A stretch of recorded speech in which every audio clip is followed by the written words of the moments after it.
Rev-Kev and the Root presents to you the art of war. Rev-Kev and the Root is proud to present to you the art of war. Rev-Kev and the Root Media Works and the art of war. Chapter 9. The Army on the March. We come now to the question of encamping the army and observing signs of the enemy. Pass quickly over mountains, and keep in the neighborhood of valleys. Camp in high places, facing the sun. Do not climb heights in order to fight. So much for mountain warfare. After crossing a river, you should get far away from it. When an invading force crosses a river in its onward march, do not advance to meet it in midstream. It will be best to let half the army get across, and then deliver your attack. If you are anxious to fight, you should not go to meet the invader near a river which he has to cross. Moor your craft higher up than the enemy, and facing the sun. Do not move upstream to meet the enemy. So much for river warfare. In crossing salt marshes, your sole concern should be to get over them quickly, without any delay. If forced to fight in a salt marsh, you should have water and grass near you, and get your back to a clump of trees. So much for operations in salt marshes. In dry, level country, take up an easily accessible position with rising ground to your right and on your rear, so that the danger may be in front, and safety lie behind. So much for campaigning in flat country. These are the 4 useful branches of military knowledge which enabled the Yellow Emperor to vanquish 4 several sovereigns. All armies prefer high ground to low, and sunny places to dark. If you are careful of your men and camp on hard ground, the army will be free from disease of every kind, and this will spell victory. When you come to a hill or a bank, occupy the sunny side, with the slope on your right rear. Thus you will at once act for the benefit of your soldiers, and utilize the natural advantages of the ground. When, in consequence of heavy rains up country, a river which you wish to ford is swollen and flecked with foam, you must wait until it subsides. Country in which there are precipitous cliffs with torrents running between, deep natural hollows, confined places, tangled thickets, quagmires, and crevices, should be left with all possible speed, and not approached. While we keep away from such places, we should get the enemy to approach them. While we face them, we should let the enemy have them on his rear. If in the neighborhood of your camp there should be any hilly country, ponds surrounded by aquatic grass, hollow basins filled with reeds, or woods with thick undergrowth, they must be carefully routed out and searched, for these are places where men in ambush or insidious spies are likely to be lurking. When the enemy is close at hand and remains quiet, he is relying on the natural strength of his position. When he keeps aloof and tries to provoke a battle, he is anxious for the other side to advance. If his place of encampment is easy of access, he is tendering a bait. Movement amongst the trees of a forest shows that the enemy is advancing. The appearance of a number of screens in the midst of thick grass means that the enemy wants to make us suspicious. The rising of birds in their flight is the sign of an ambuscade. Startled beasts indicate that a sudden attack is coming. When there is dust rising in a high column, it is the sign of chariots advancing. When the dust is low, but spread over a wide area, it betokens the approach of infantry. When it branches out in different directions, it shows that parties have been sent to collect firewood. A few clouds of dust moving to and fro signify that the army is encamping. Humble words and increased preparations are signs that the enemy is about to advance. Violent language and driving forward, as if to attack, are signs that he will retreat. When the light chariots come out first and take up a position on the wings, it is a sign that the enemy is forming for battle. Peace proposals unaccompanied by a sworn covenant indicate a plot. When there is much running about and the soldiers fall into rank, it means that the critical moment has come. When some are seen advancing and some retreating, it is a lure. When the soldiers stand leaning on their spears, they are faint from want of food. If those who are sent to draw water begin by drinking themselves, the army is suffering from thirst. If the enemy sees an advantage to be gained and makes no effort to secure it, the soldiers are exhausted. If birds gather on any spot, it is unoccupied. Clamor by night betokens nervousness. If there is disturbance in the camp, the general's authority is weak. If the banners and flags are shifted about, sedition is afoot. If the officers are angry, it means that the men are weary. When an army feeds its horses with grain and kills its cattle for food, and when the men do not hang their cooking pots over the campfires, showing that they will not return to their tents, you may know that they are determined to fight to the death.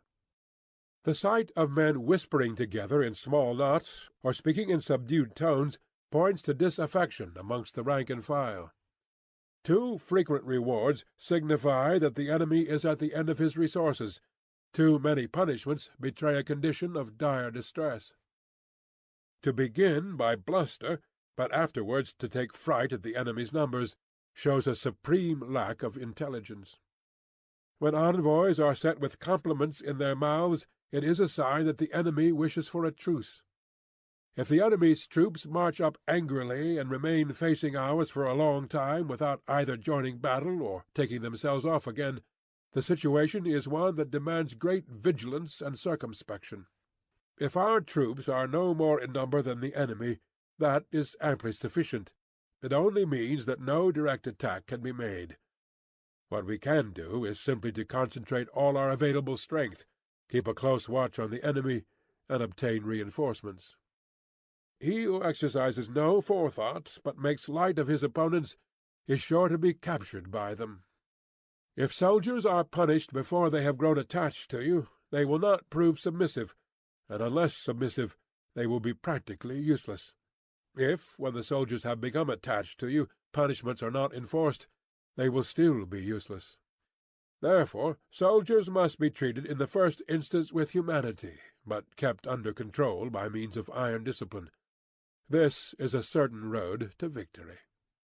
If, in training soldiers, commands are habitually enforced, the army will be well disciplined. If not, its discipline will be bad.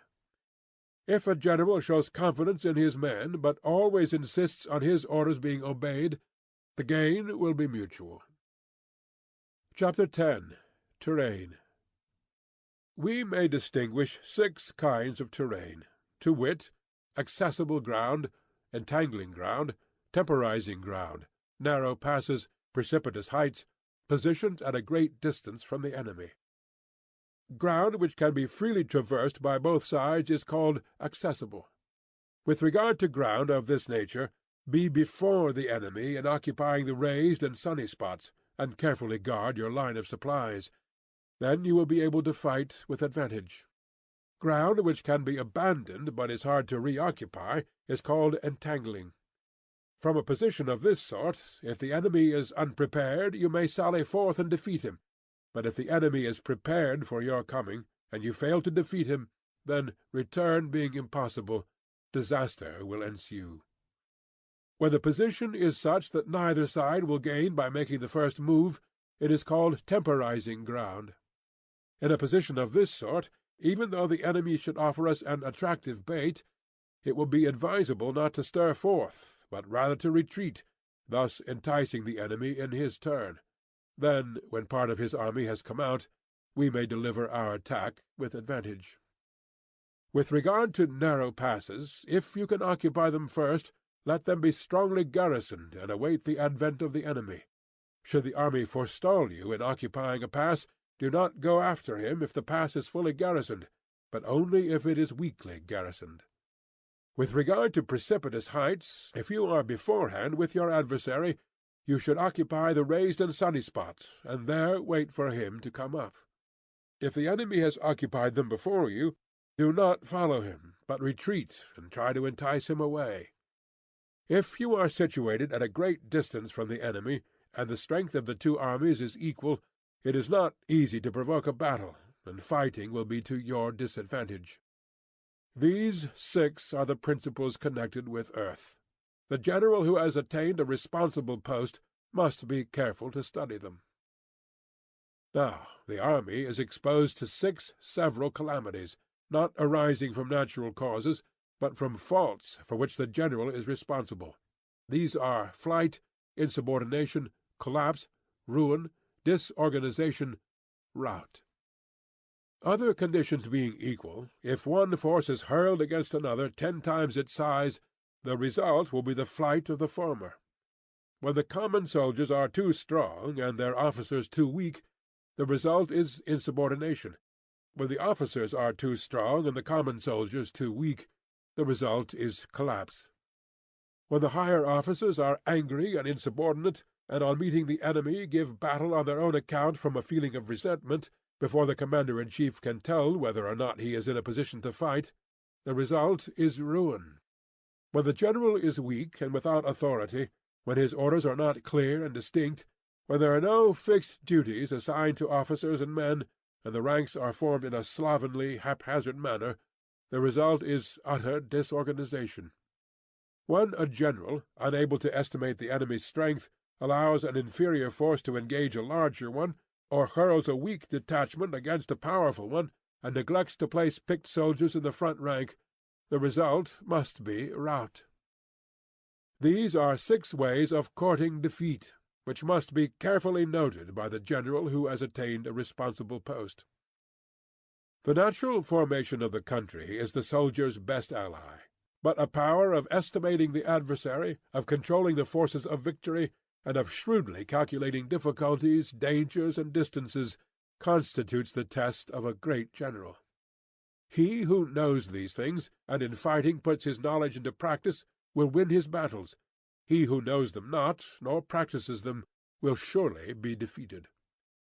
If fighting is sure to result in victory, then you must fight, even though the ruler forbid it. If fighting will not result in victory, then you must not fight, even at the ruler's bidding. The general who advances without coveting fame, and retreats without fearing disgrace, whose only thought is to protect his country and do good service for his sovereign, is the jewel of the kingdom. Regard your soldiers as your children, and they will follow you into the deepest valleys. Look upon them as your own beloved sons, and they will stand by you, even unto death. If, however, you are indulgent, but unable to make your authority felt, kind-hearted, but unable to enforce your commands, and incapable, moreover, of quelling disorder, then your soldiers must be likened to spoilt children. They are useless for any practical purpose. If we know that our own men are in a condition to attack, but are unaware that the enemy is not open to attack, we have gone only half-way towards victory. If we know that the enemy is open to attack, but are unaware that our own men are not in a condition to attack, we have gone only half-way towards victory. If we know that the enemy is open to attack, and also know that our men are in a condition to attack, but are unaware that the nature of the ground makes fighting impracticable, we have still gone only half-way towards victory. Hence the experienced soldier, once in motion, is never bewildered. Once he has broken camp, he is never at a loss. Hence the saying, "If you know the enemy and know yourself, the victory will not stand in doubt. If you know heaven and know earth, you may make your victory complete." Chapter 9. The 9 Situations. The art of war recognizes 9 varieties of ground: dispersive ground, facile ground, contentious ground, open ground, ground of intersecting highways, serious ground, difficult ground, hemmed-in ground, desperate ground. When a chieftain is fighting in his own territory, it is dispersive ground. When he has penetrated into hostile territory, but to no great distance, it is facile ground. Ground, the possession of which imports great advantage to either side, is contentious ground. Ground on which each side has liberty of movement is open ground. Ground which forms the key to 3 contiguous states, so that he who occupies it first has most of the empire at his command, is a ground of intersecting highways.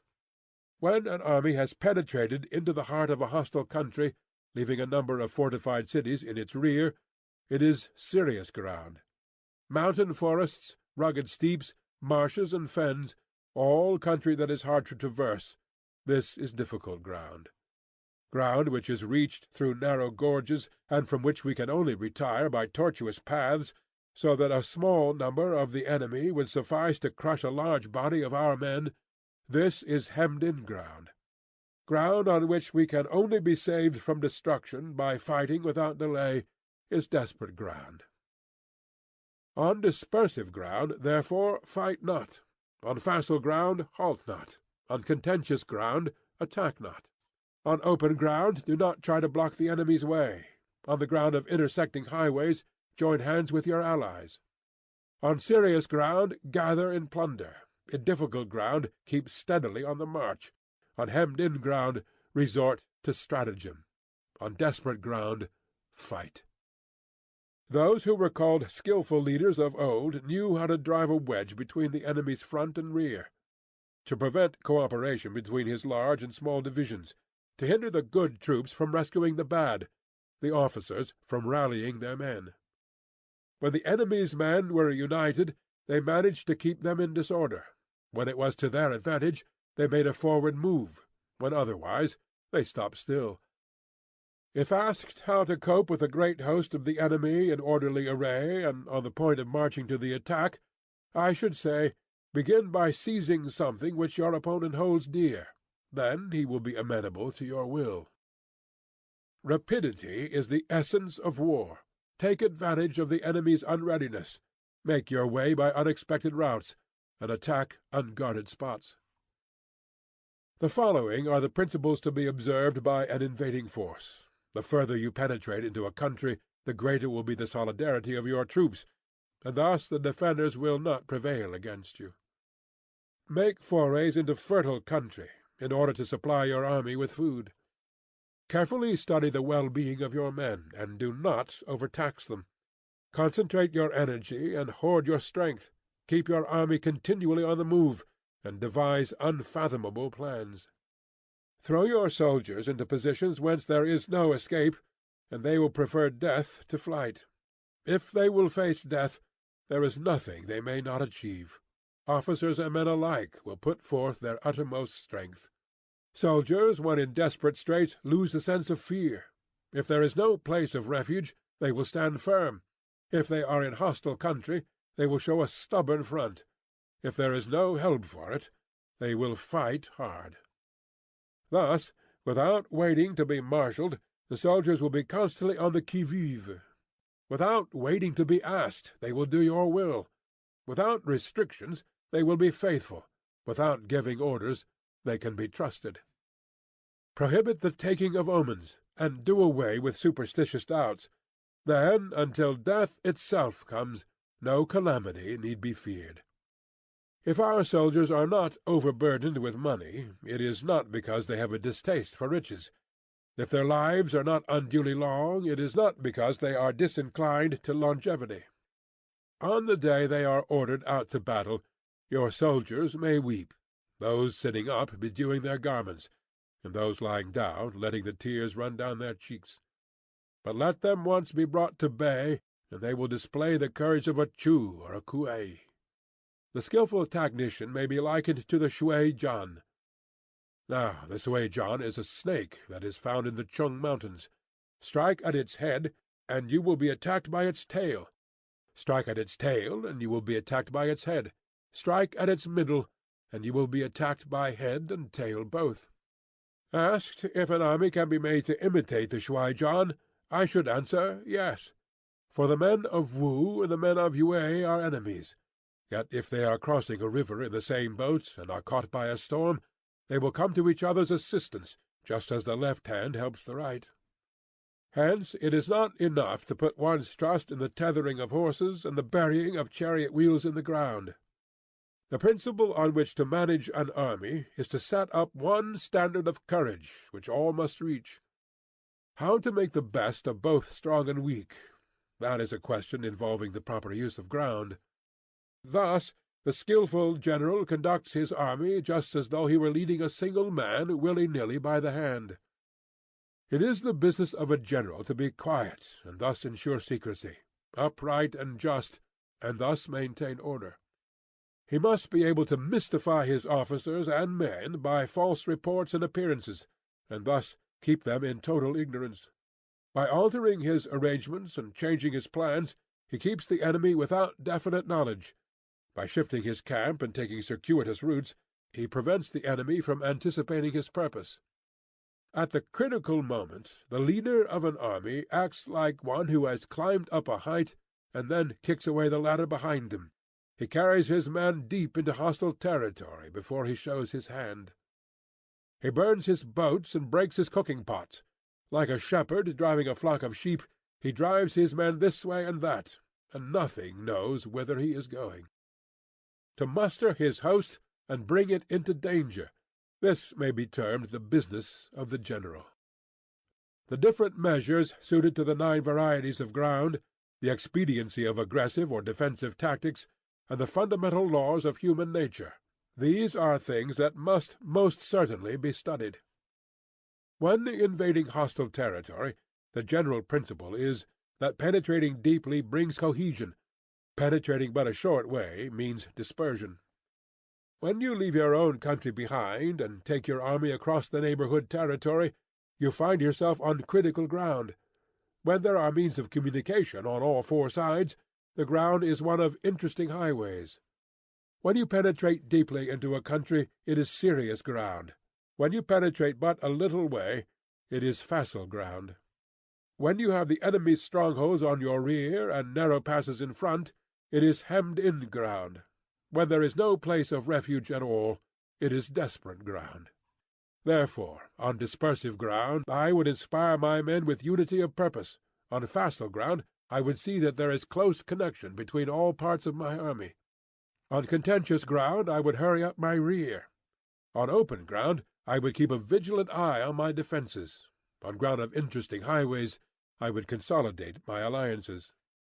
On serious ground I would try to ensure a continuous stream of supplies. On difficult ground I would keep pushing on along the road.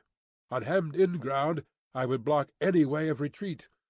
On desperate ground I would proclaim to my soldiers the hopelessness of saving their lives, for it is the soldier's disposition to offer an obstinate resistance when surrounded, to fight hard when he cannot help himself, and to obey promptly when he has fallen into danger. We cannot enter into alliance with neighboring princes until we are acquainted with their designs. We are not fit to lead an army on the march unless we are familiar with the face of the country, its mountains and forests, its pitfalls and precipices, its marshes and swamps. We shall be unable to turn natural advantages to account unless we make use of local guides. To be ignored of any one of the following 4 or 5 principles does not befit a warlike prince. When a warlike prince attacks a powerful state, his generalship shows itself in preventing the concentration of the enemy's forces. He overawes his opponents, and their allies are prevented from joining against him. Hence he does not strive to ally himself with all and sundry, nor does he foster the power of other states. He carries out his own secret designs, keeping his antagonists in awe. Thus he is able to capture their cities and overthrow their kingdoms.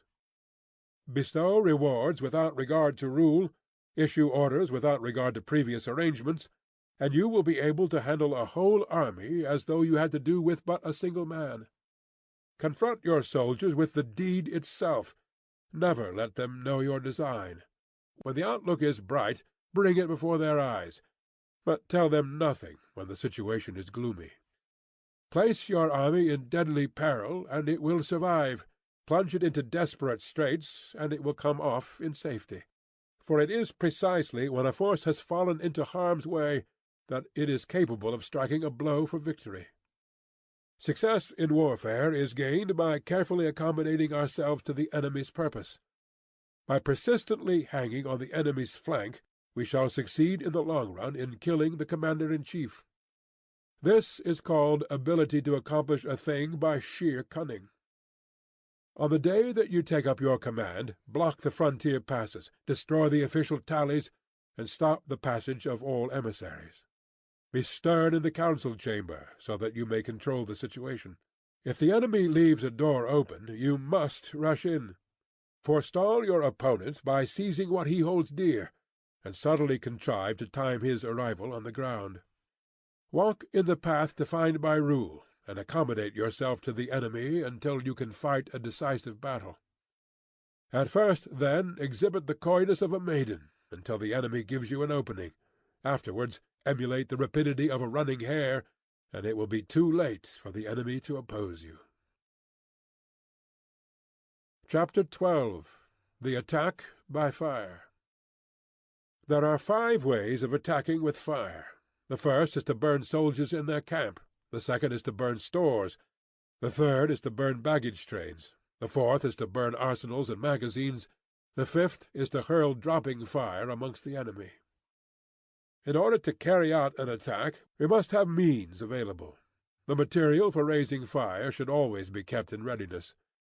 There is a proper season for making attacks with fire, and special days for starting a conflagration. The proper season is when the weather is very dry. The special days are those when the moon is in the constellations of the sieve, the wall, the ring, or the crossbar, for these 4 are all days of rising wind. In attacking with fire, one should be prepared to meet 5 possible developments. When fire breaks out inside the enemy's camp, respond at once with an attack from without. If there is an outbreak of fire, but the enemy's soldiers remain quiet, bide your time and do not attack. When the force of the flames has reached its height, follow it up with an attack, if that is practicable. If not, stay where you are. If it is possible to make an assault with fire from without, do not wait for it to break out within, but deliver your attack at a favorable moment. When you start a fire, be to windward of it. Do not attack from the leeward. A wind that rises in the daytime lasts long, but a night breeze soon falls.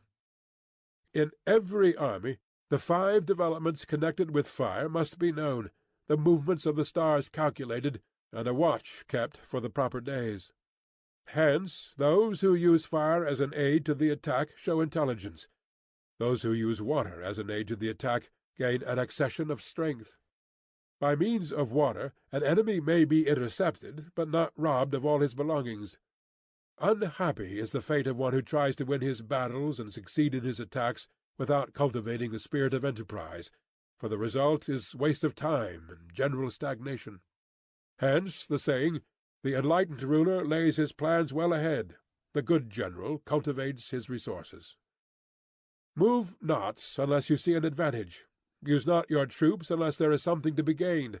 Fight not unless the position is critical. No ruler should put troops into the field merely to gratify his own spleen. No general should fight a battle simply out of pique. If it is to your advantage, make a forward move. If not, stay where you are. Anger may in time change to gladness. Vexation may be succeeded by content. But a kingdom that has once been destroyed can never come again into being, nor can the dead ever be brought back to life. Hence the enlightened ruler is heedful, and the good general full of caution. This is the way to keep a country at peace and an army intact. Chapter 13. The Use of Spies. Raising a host of 100,000 men and marching them great distances entails heavy loss on the people and a drain on the resources of the state. The daily expenditure will amount to 1,000 ounces of silver.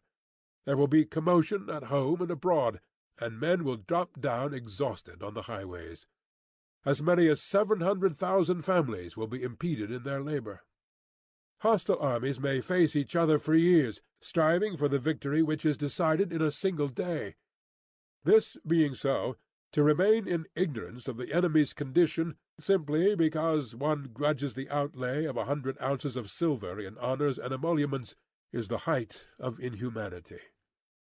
One who acts thus is no leader of men, no present help to his sovereign, no master of victory.